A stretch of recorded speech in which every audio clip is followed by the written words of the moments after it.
My name is Shirley Simon. I come from Brooklyn. Lived there all my life. I got a phone call from a neighbor. My father had been in bed for 3 days, depressed, and my mother was wringing her hands. So I flew home that day from Seattle to New York and had to assess the situation, and things had kind of fallen apart. My mom was forgetting to turn off the burners and losing track of time and things like that. My sister and I made arrangements for them to move here.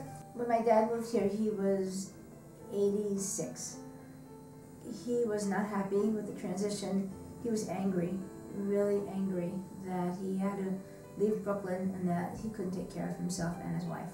And he got sick 8 months after moving here. And he was diagnosed with bladder cancer. There was a lot to coordinate at that time, with finding a hospital, finding an adult family home, keeping the meals coming, thinking, well, you know, I just have to do this. I'm not sure I have time to even talk to anybody about what they can help me with, because, you know, I could just figure this out. How hard can it be? Anyway, it was pretty hard. So I was really happy to hear about senior services. So Golda called senior services, and I got connected with her, and I talked with her on the phone a little bit and answered questions, did some research for her about how to work in the Medicaid system, what she qualified for. Then I went out and met her mom and dad. So Sally came and spoke with my parents, first of all. And my father just dealt with her real differently than he dealt with me. She talked about how I could be helpful, and in a kind of very gentle way, she got my father to understand it like I was on his team. Oftentimes when people call, they feel so relieved because they're not alone anymore. They have someone else to talk to and listen to. This is Sally from Senior Services.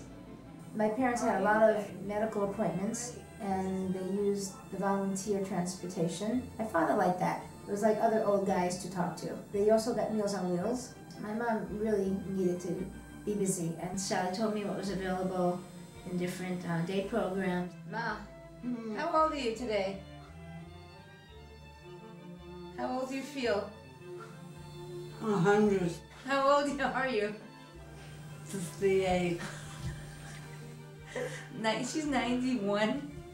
Talking to people who were in the same situation was helpful, so Sally told me about some support groups that were happening that I started going to. Being there and listening and being a sounding board. I think that's a lot of what I did for Golda. How's it going? Very good. You know, it's been a while since I've been in a crisis, and I'm really glad for that. But when I think back about all the ways that I needed help and how I got it, I keep on coming across senior services as a big helper in that time.